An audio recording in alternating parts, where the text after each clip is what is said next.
Hello class 12th।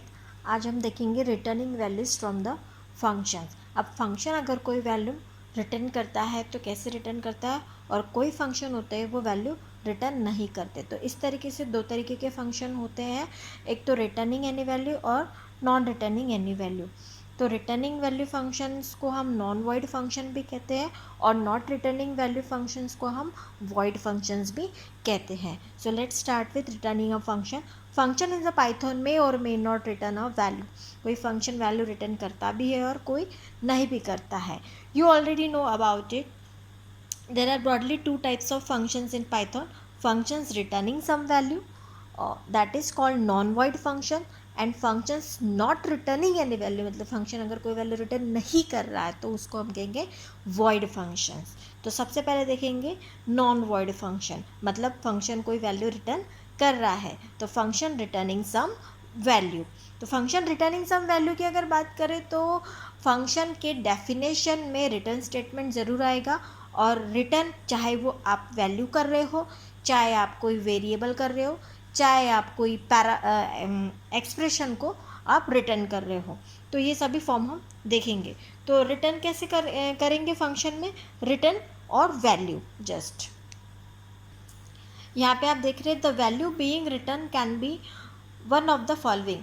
या तो आप लिटरल रिटर्न कर रहे हो, मतलब कोई कांस्टेंट वैल्यू रिटर्न हो रही है, या फिर कोई वेरिएबल को रिटर्न कर रहे हो, या फिर आप एक्सप्रेशन को रिटर्न कर रहे हो। तो ये सभी फॉर्म हम देख रहे हैं। For example following are some legal return statement. अब रिटर्न फाई ये क्या है, एक लिटरल आप रिटर्न कर रहे हो, कॉन्स्टेंट आप रिटर्न कर रहे हो, तो फंक्शन वैल्यू कौन सी रिटर्न कर रहा है, फाई को रिटर्न कर रहा है। यहाँ पे आप देखेंगे 6+4 ये क्या है, एक्सप्रेशन है। तो ये जो रिटर्न फंक्शन जो रिटर्न कर रहा है वो क्या कर रहा है, एक्सप्रेशन रिटर्न कर रहा है। तो expression involving literals being return, इस एक्सप्रेशन में लिटरल्स इन्वॉल्व हैं। यहाँ पे हम देखेंगे वेरिएबल्स को आप रिटर्न कर रहे हैं, वेरिएबल ए में कुछ तो स्टोर होगा जो ए की वैल्यू रिटर्न हो रही है, तो ए को रिटर्न कर रहे हैं, तो वेरिएबल बीइंग रिटर्न। यहाँ पे भी आप एक्सप्रेशन रिटर्न कर रहे हैं, तो इसमें इस एक्सप्रेशन में आप देख रहे हैं वेरिएबल और लिटरल्स दोनों भी यूज़ किए गए। Expression involving variables and literals being return. यहाँ पे बात करें, यहाँ पे आपका एक्सप्रेशन है विथ वेरिएबल्स एंड लिटरल्स, है ना, expression involving variables and literals being return. इस स्टेटमेंट में आप देखेंगे तो ये जो एक्सप्रेशन है वो सिर्फ वेरिएबल्स का एक्सप्रेशन है, expression involving variables being return. तो ये सभी रिटर्न स्टेटमेंट जो है ये सभी वैलिड रिटर्न स्टेटमेंट है। When you call a function that is returning a value, the return value is made available to the caller function. अब return value made available caller function मतलब कि जहाँ से आप फंक्शन कॉल कर रहे हैं ये वैल्यू उसी को रिटर्न होती है। The program by internally substituting the function call statement. अभी यहाँ पे एक सम नाम का फंक्शन है, उसकी डेफिनेशन यहाँ पे def sum x and y. कितने पैरामीटर्स है यहाँ पे, दो पैरामीटर्स है एक्स एंड वाई। अभी आप देख रहे हैं S equal to x plus y, S में क्या हो रहा है, इन एक्स प्लस वाई की सम स्टोर हो रही है, और रिटर्न एस, एस में क्या है, सम है, तो ये रिटर्न कर रहा है। अब ये आपके माइंड में आया होगा कि ये रिटर्न कहाँ जा रहा है, तो ये रिटर्न होके वहीं पे जाता है जहाँ से फंक्शन कॉल हो रहा है, या इस स्टेटमेंट से आपका फंक्शन कॉल हो रहा है। फंक्शन कॉल होने पे क्या हो रहा है, देखिए आप, यह फंक्शन सम ऑफ 5 and 3। अब ये 5 किसको असाइन हुआ, एक्स को असाइन हुआ, और ये 3 किसको असाइन हुआ, वाई को असाइन हुआ। यहाँ पे जाने के बाद में क्या हो रहा है, एक्स प्लस वाई हो रहा है, एक्स प्लस वाई मतलब 5+3, 5+3 करके सम जो है वो एस में स्टोर हुआ, और ये जो सम है वो रिटर्न हो रहा है। रिटर्न होके कहाँ आ रहा है, इसी फंक्शन पे आ रहा है, और इसी फंक्शन पे आने के बाद में ये क्या है, एक स्टेटमेंट है ना, एक्सप्रेशन है। यहाँ पे क्या हो रहा है, रिजल्ट इक्वल टू, तो वो जो सम रिटर्न होके आई है वो किसको असाइन हो रही है, रिजल्ट नाम के वेरिएबल को असाइन हो रही है। The return value from the sum will replace the function call. After the function call to the sum function is successfully completed, that is the return statement of a function has given the computed sum of 5 and 3, the return value 8 in our case will internally substitute the function call statement, that is now the above statement will become internally, मतलब result को कितना assign हुआ, 8 हुआ। अब यहाँ पे कुछ important points है रिटर्निंग स्टेटमेंट में, तो ये देखेंगे। A written value of a function should be used in the caller function program inside the expression or a statement. तो जो वो रिटर्न वैल्यू है वो एक एक्सप्रेशन या स्टेटमेंट में होनी चाहिए. For example, a given above mentions some function following statements are using return value in a right manner. अभी यहाँ पे हमने देखा, यहाँ देख रहे हैं हम कि सम फंक्शन यहाँ से कॉल हो रहा है ए और बी, मतलब वेरिएबल आपने पास किया. अब ए और बी में जो भी वैल्यू होगी वो वहाँ पे डेफिनेशन में जो आपके पैरामीटर्स दिए होंगे उनको असाइन होके जो भी रिटर्न करेगा वो रिटर्न होके किसको असाइन हो रहा है, एड रिजल्ट को असाइन हो रहा है. तो ये क्या एक स्टेटमेंट है, द असाइनमेंट स्टेटमेंट आ रहा है आपका. The return value is being used in a assignment statement. अब यहाँ पे आप देख रहे हैं कि प्रिंट फंक्शन के अंदर ये सम है ना, सम फंक्शन को कॉल किया है. तो ये जो 3 और 4 है ये वैल्यू किसको पास हो रही है, जो भी फंक्शन आपके डेफिनेशन में जो भी आपने पैरामीटर लिए होंगे ये उसको असाइन होके जो रिटर्न आ रहा है वो वैल्यू यहीं पे रिटर्न हो रही है. और रिटर्न होने के बाद में ये प्रिंट स्टेटमेंट क्या कर रहा है, वो रिटर्न जो वैल्यू हुई है उसको ये प्रिंट कर रहा है. The return value being used in a print statement. अब यहाँ पे अब इस स्टेटमेंट को आप देखेंगे, यहाँ से आपका फंक्शन कॉल हो रहा है. कॉल होने के बाद में जो भी वैल्यू रिटर्न होके आएगी वो यहीं पे आएगी. और रिटर्न होने के बाद में आप देखिए, जैसे ये सम नाम का फंक्शन है, 4 और 5 की सम होके रिटर्न आएगी, मान लो सम होके रिटर्न आएगी 9. और ये एक्सप्रेशन आप क्या चेक करें, इज ग्रेटर देन 6. अब ये जो वैल्यू रिटर्न होके आएगी उसके बाद में ये एक्सप्रेशन चेक करेगा कि वो जो सम रिटर्न होके आएगी वो ग्रेटर देन 6 है क्या. The return value being used in the relational expression. जो रिटर्न वैल्यू है वो किस में यूज़ कर रहे हैं हम, रिलेशनल एक्सप्रेशन में यूज़ करें. If you do not use their values in any of this way and just give a stand alone function call. मतलब आप जो फंक्शन अगर वैल्यू रिटर्न कर रहा है और आपने सिर्फ स्टैंड अलोन फंक्शन ने लिखा है, कोई किसी भी स्टेटमेंट में आपने वो रिटर्न वैल्यू नहीं ली है, या तो प्रिंट स्टेटमेंट में ना ली हो या फिर आप कोई वेरिएबल में स्टोर ना कर रहे हो, तो Python will not report an error but the return value is completely wasted. तो पाइथन कोई एरर तो शो नहीं करता है, लेकिन वो जो वैल्यू रिटर्न होके आ रही है वो वेस्ट हो जाती है आपकी वैल्यू जो फंक्शन को रिटर्न होके आती है. इसके बाद नेक्स्ट स्टेटमेंट है आपका, the return statement and a function executes even if it is in the middle of the function. Return statement का मतलब ये होता है कि फंक्शन डेफिनेशन के अंदर कि जहाँ पे भी आपने रिटर्न स्टेटमेंट दिया है वो end of the function definition कहलाता है. उसके बाद में जितने भी स्टेटमेंट्स होंगे आपके फंक्शन डेफिनेशन के अंदर वो उन सबको इग्नोर करेगा, मतलब वो एग्जीक्यूट ही नहीं होंगे वो स्टेटमेंट्स आपके.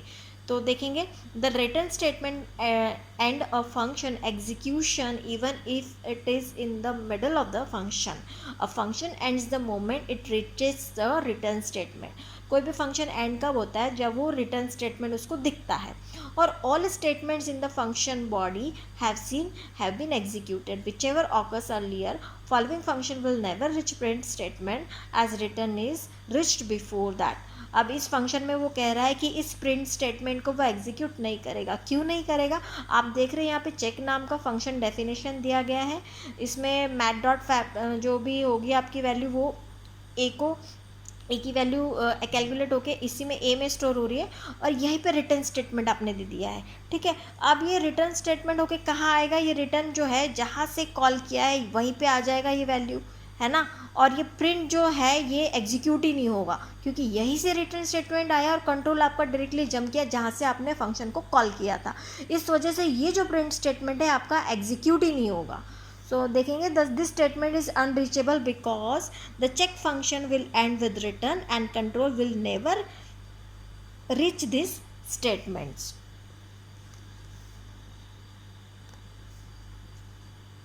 उसके बाद हम देखेंगे कि function not returning any value और वॉइड फंक्शन, कि कोई फंक्शन अगर वैल्यू रिटर्न नहीं कर रहा है उसको हम कहेंगे void function.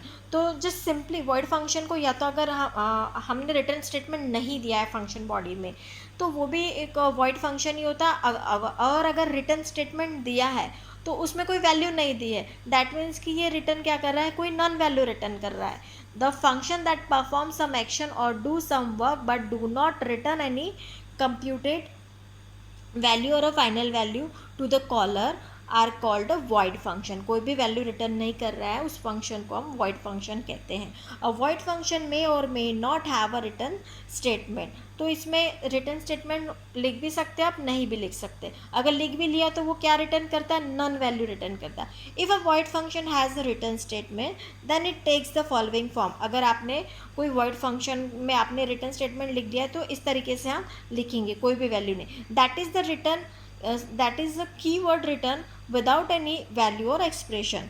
The following are some expression of a void function. यहाँ पे कुछ void फंक्शन के कुछ एग्जाम्पल दिए हैं। तो अब यहाँ पे देखेंगे ग्रीट नाम का फंक्शन है, खाली प्रिंट स्टेटमेंट दिया हेलोज करके, और यहाँ पे कोई रिटर्न स्टेटमेंट नहीं है। उसके बाद में देखेंगे कि अब ये टाइप कौन सा है, void function but no return statement. अब उसी के बाद में ये कोड नाम का फंक्शन है, अब ये भी वॉइड फंक्शन है लेकिन यहाँ पर रिटर्न स्टेटमेंट दिया है, लेकिन ये कुछ भी वैल्यू रिटर्न नहीं करेगा। तो क्या रिटर्न करेगा, नन वैल्यू रिटर्न करेगा। अब void function with a return statement, यहाँ पे क्या हो रहा है, जस्ट एक प्रिंट स्टेटमेंट दिया और एक रिटर्न स्टेटमेंट दिया है। उसी तरीके से अगली यहाँ पे एक डेफिनेशन दी है ग्रीट वन नाम से, और यहाँ पे क्या कह रहा है, हेलो करके जो भी नेम सेंड करेंगे वो नेम प्रिंट करेगा। यहाँ पे भी रिटर्न स्टेटमेंट नहीं है। दूसरे में रिटर्न स्टेटमेंट है, तो इसमें क्या कर रहा है, sum is A B C A plus B plus C करके और रिटर्न कर देगा। इस तरीके से अलग अलग फॉर्म है। The void function are generally are not used inside a statement और expression in a caller. There function call statement is stand alone complete statement in itself. ये स्टैंड अलोन ही फंक्शन होते हैं, क्योंकि कोई रिटर्न तो value होती नहीं है। जो भी प्रिंट करना होता है आप क्या फंक्शन डेफिनेशन में प्रिंट कर देते हैं, है ना। तो ये देखेंगे फंक्शन को कॉलिंग करने का तरीका, ग्रिट वन कोड और प्रिंट, इस तरीके से फंक्शन को कॉल कर रहे हैं। क्योंकि कोई इसको स्टैंड अलोन फंक्शन नहीं कहते, क्योंकि कोई वैल्यू रिटर्न है ही नहीं, तो ये क्या प्रिंट करेंगे और क्या किसी एक्सप्रेशन में हम किसी वेरिएबल में स्टोर करेंगे। As you can see that all these functions called statement are stand alone, that is this not part of any other expression or a statement. The void function do not return a value but they return a legal empty value of a python. कोई एक legal empty value वो return करते हैं, उसको क्या कहा जाता है, नन कहा जाता है। ये कोई भी रिटर्न नहीं कर रहे लेकिन एक लीगल एम्प्टी वैल्यू रिटर्न करते हैं जिसको नन कहा जाता है। Every void function return a value none is to the caller. हर फंक्शन जो है एक नन वैल्यू रिटर्न करता है। So if need arises you can assign this return value somewhere as per your need. यहाँ पे आगे कोड दिया है जिससे आपको समझ में आएगा कि ये नन कैसे रिटर्न करता है। ये देखेंगे ग्रिट नाम का फंक्शन है, प्रिंट हेलोस, है ना, और ए ग्रिट, यहाँ से फंक्शन आपका कॉल हुआ है। कॉल होके कंट्रोल कहाँ जंप किया, इस डेफिनेशन पे किया, जब उसने क्या किया, स्टेटमेंट एग्जीक्यूट किया प्रिंट हेलोस। उसके बाद में यहाँ पे आया, अब यहाँ पे वैल्यू आप असाइन कर रहे हो, है ना, रिटर्न भले नहीं दिया लेकिन कुछ तो वैल्यू ये रिटर्न करता है बाय डिफ़ॉल्ट। तो इसने नन रिटर्न किया, और नन किस में स्टोर हुआ, ए में, और प्रिंट ए में आने के बाद में क्या प्रिंट किया उसने, नन वैल्यू प्रिंट किया। द अब program will give the output, इस तरीके से आपका आउटपुट होगा। ये जो हेलोस प्रिंट किया उसने यहाँ से प्रिंट किया, और ये जो प्रिंट ए कर रहे हो उसने क्या वैल्यू प्रिंट किया, नन वैल्यू प्रिंट किया। Yes you guess it right, hellos is printed because the greet is executed and none is printed as the value stored in a, because greet return a value none which is assign to a variable a. यहाँ पे और कुछ code दिया गया है जिससे और आपका क्लियर हो जाएगा। कोड नंबर 1 आप देखेंगे, डेफिनेशन रेप्लिकेट में प्रिंट डॉलर साइन को प्रिंट किया, और यहाँ से आप देखेंगे कि प्रिंट, ये आपका मेन है, यहाँ प्रिंट के अंदर से रेप्लिकेट फंक्शन कॉल हुआ है। कॉल होने के बाद में फंक्शन के अंदर कंट्रोल जंप किया, उसने प्रिंट स्टेटमेंट भी प्रिंट किया है यहाँ पे, और आने के बाद में उसने क्या प्रिंट किया है, नन प्रिंट किया है। जब वैल्यू रिटर्न हुई है, मतलब रिटर्न तो कुछ नहीं हुआ लेकिन एक वैल्यू रिटर्न करता है जिसको हम नन वैल्यू कहते हैं, तो फिर उसने, क्योंकि यहाँ पे हमने प्रिंट स्टेटमेंट के अंदर फंक्शन कॉल दिया है, तो उसने क्या प्रिंट किया, नन प्रिंट किया है। अब यहाँ पे भी वही चीज़ हो रही है कि यहाँ पे प्रिंट स्टेटमेंट के अंदर ही फंक्शन को कॉल कर रहे हैं, लेकिन यहाँ पे फंक्शन को कॉल करने के बाद में रिटर्न स्टेटमेंट दिया है। तो जैसे ही उसने रिटर्न स्टेटमेंट दिया है, ये जो रिटर्न की जो एक्सप्रेशन है उसने डायरेक्टली फंक्शन को दिया और यहाँ आके प्रिंट हुई है, इसलिए उसने नन नहीं प्रिंट किया। उसने क्या वैल्यू प्रिंट की, जो आप रिटर्निंग स्टेटमेंट में आप जो रिटर्न कर रहे हो वो वैल्यू उसने प्रिंट की है। तो इस तरीके से आपके 4 पॉसिबल कॉम्बिनेशंस होते हैं आपके फंक्शन के। कौन से, non void function without any argument, non void function with some argument, void function without any argument, और void function with some argument। तो इस तरीके से अलग अलग ये 4 टाइप्स के फंक्शन होते हैं। उसके बाद हम देखेंगे कि रिटर्निंग मल्टीपल वैल्यूज़। अब मल्टीपल वैल्यूज़ अभी तक के कोई भी प्रोग्रामिंग लैंग्वेज में एट अ टाइम फंक्शन एक ही वैल्यू रिटर्न करता है, मल्टीपल वैल्यूज़ रिटर्न नहीं करता, लेकिन पाइथन आपको ये फैसिलिटी देता है कि मल्टीपल वैल्यूज़ को वो फंक्शन से रिटर्न कर सकता है। तो इसको किस तरीके से लिखेंगे या कैसे इसका एग्जीक्यूशन होगा वो हम देखेंगे। तो सबसे पहले देखेंगे, unlike the other programming language the Python let you return a more than one value from the function. एक से ज़्यादा वैल्यू वो रिटर्न करने की फैसिलिटी देता है पाइथन। तो पहला क्या, the return statement inside a function body should be the form of a given. मतलब जो फंक्शन बॉडी के अंदर रिटर्न स्टेटमेंट होगा, क्या करेंगे, रिटर्न करके वैल्यू है या वेरिएबल या जो एक्सप्रेशन है, कॉमा कॉमा करके हम एक्सप्रेशन एट अ टाइम लिखेंगे। जैसे 3 वैल्यू हमको प्रिंट करनी है, रिटर्न करनी है, तो हम क्या करेंगे, return a comma b comma c, इस तरीके से रिटर्न स्टेटमेंट हम लिखेंगे।